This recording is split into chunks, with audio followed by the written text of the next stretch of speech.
ویسے تو سر سید احمد خان صاحب بہت بڑے انفارمر تھے اور ایسا مانا جاتا ہے، ایسا سنا ہے کہ انہوں نے قرآن اور سائنس کو ایک کیا تھا. اس بارے میں کچھ وضاحت کریں. بڑا کنٹروورشل بات کیا آپ نے. سر سید ایک بہت بڑے ریفارمر تھے، بالکل یہ بات یہاں تک درست ہے.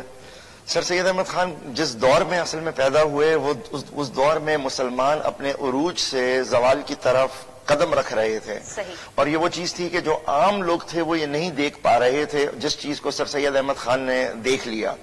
اور انہوں نے جوانی میں اس بات کا اندازہ لگا لیا کہ آگے جا کے یہ انگریز مکمل طور کے اوپر ہندوستان کے اوپر قابض ہو جائیں گے. بالکل. اور یہ وہ چیز تھی جو ہمارے 1000 سالہ حکومت جو ہندوستان پہ ہو رہی تھی، اس چیز کو سمجھنے کے لیے وہاں کے لوگ تیار نہیں تھے. اس موقع پر سر سید کا یہ کہنا کہ انگریزی کو پڑھو، اس موقع پہ یہ کہنا کہ انگریزی نظام اور سوچ کو سمجھو تاکہ تم اس خلا میں جو پیدا ہونے والی ہے اس میں تم اپنا راستہ نکال سکو، یہ کام کیا جا سکتا ہے. مگر اس دور کے جو پرانی سوچ رکھنے والے علماء تھے یا جو پرانی سوچ رکھنے والے مسلمان تھے، جو مکاتب فکر تھی، وہ اس چیز کو سمجھ نہیں رہے تھے.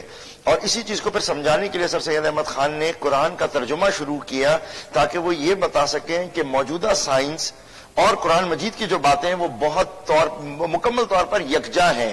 اس چیز کو ثابت کرنے کے لیے بیسیکلی سر سید احمد خان نے قرآن کی تفسیر لکھنا شروع کری، جو کہ اس دور کے لوگ جو آئندہ آنے والے دور کو نہیں سمجھ رہے تھے یا وہ انگریزی معاشرے سے اور انگریزی سوچ سے مکمل طور پہ ہم آہنگ نہیں تھے. دیکھیں، ایک بڑی بنیادی چیز ہوئی کہ جس وقت ہلاکو خان بغداد پہ حملہ آور ہوا، اس دور میں انہوں نے مسلمانوں کی لکھی ہوئی تمام کتابوں کو آگ لگا دی. اس دور میں جو 200 یونیورسٹیز بغداد میں تھی ان کو انہوں نے تہس نہس کر دیا، ان کی اینٹ سے اینٹ بجا دی، کتابوں کو انہوں نے جلا کے دجرہ فرات میں پھینک دیا.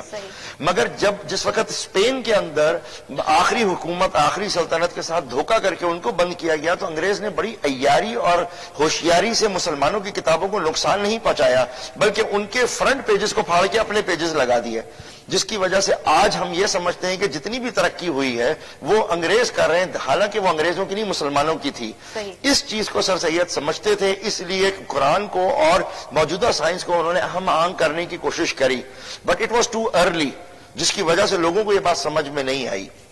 مثال کے طور کے پر جس دور میں سر سید احمد خان نے یہ کہا کہ فرشتوں کو انہوں نے انٹرپریٹ کیا ایک انرجی سے، فرشتوں کو انہوں نے انٹرپریٹ کیا انرجی سے کہ وہ ایک انرجی کی مانند ہیں، ان کو وہ صرف کمانڈ لیتے ہیں اور کام کرتے ہیں. جس دور میں انہوں نے یہ بات کہی تو سمجھ میں نہیں آئی، لیکن آج ہمیں سمجھ میں آتی ہے کہ جب میں کوئی آپ کو ٹیکسٹ بھیجتا ہوں تو آپ کا موبائل وائبریٹ کرتا ہے اور میرا میسج آپ کو مل جاتا ہے.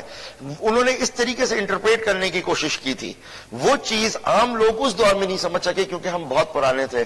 تو سر سید کا دماغ ایک اعلیٰ دماغوں میں سے تھا، جس کی وجہ سے وہ بڑا مشہور واقعہ ہے نا کہ جس میں انگریز نے کہا تھا کہ غلام ذہنیت میں، ایک غلام قوم میں ایسا ذہن کیسے پیدا ہو گیا. اور پھر انہوں نے سر سید سے کہا کہ اپنا دماغ آپ ہمیں دیجئے گا تو ہم چیک کریں گے کہ آپ کے دماغ میں ایسی کون سی صلاحیت ہے جس کی وجہ سے آپ سر سید بن گئے اور آپ نے ہم سے زیادہ آگے نکل گئے.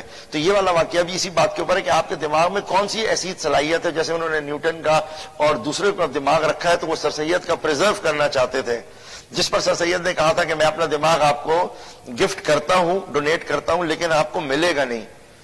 تو اس بات کو انگریز سمجھ نہیں سکا اور بالآخر جب سر سید کا انتقال ہوا اور وہ دماغ مانگنے کے لیے گئے تو ان کے بیٹے جو تھے جسٹس محمود، انہوں نے اس وقت کہا کہ یہ میرے والد آپ کو جو دماغ دے کے گئے ہیں اس وقت تک تو دے سکتے تھے جب تک وہ حیات تھے، مگر اب چونکہ ان کا انتقال ہو گیا ہے تو میں ان کا لیگل ایئر ہوں اور آپ کے سیکشن 488 کے تحت آپ کو یہ دماغ نہیں مل سکتا، آپ کو مجھ سے لینا ہوگا اور میں اپنے باپ کا دماغ آپ کو نہیں دوں گا. تب اس انگریز کو سمجھ میں آیا کہ یہ کیا بات کر گئے اور کہاں سے کہاں نکل گئے. تو اعلیٰ لوگ، اعلیٰ ذہن، اعلیٰ خون، اعلیٰ اقدار اس طریقے سے کام کرتی ہیں. ICIH کیا ہے؟ ICIH بیسیکلی ایک قسم کی کنٹینیوشن ہی ہے سر سید احمد خان اور ان کی تھاٹ اور ان کی فکر کی.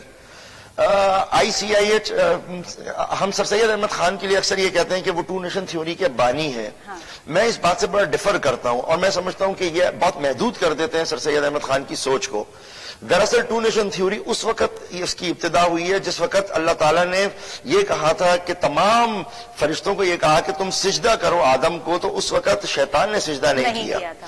جب ابلیس نے سجدہ نہیں کیا تو اللہ تعالیٰ نے پوچھا تم نے کیوں نہیں کیا، اور اس نے کہا کہ میں کیوں سجدہ کروں، اور اللہ نے کہا کہ تم نافرمانی کے مرتکب ہوئے، اب تم یہاں سے نکل جاؤ۔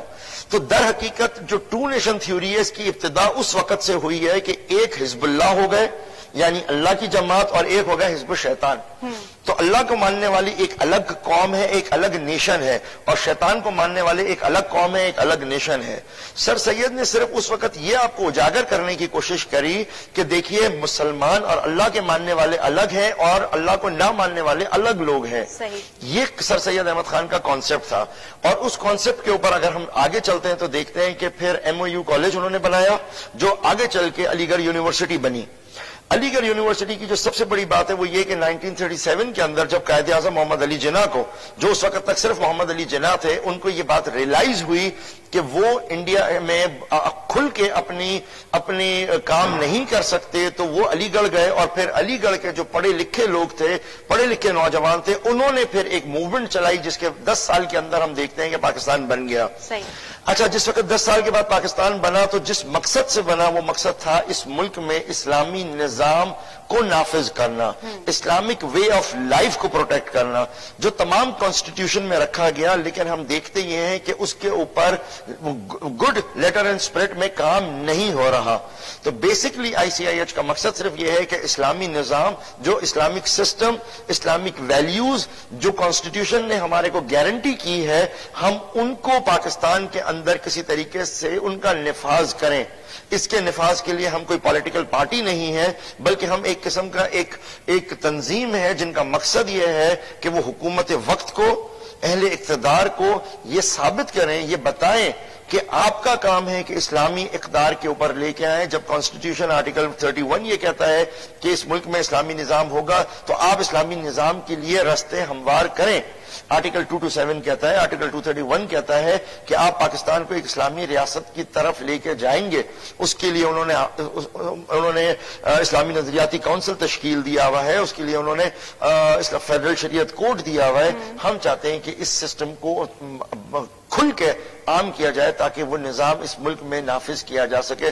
تو بیسکلی کنٹینیوشن ہے سر سید احمد خان کی سوچ کی کہ ہم ایک الگ قوم ہے، اگر ایک الگ قوم، ایک الگ امت ہے تو ہم کیسے اس قوم کا نظام، اس قوم کا سسٹم مسلمانوں پہ لاگو کر سکتے ہیں۔ یہ ہے سارا مقصد اس چیز کا۔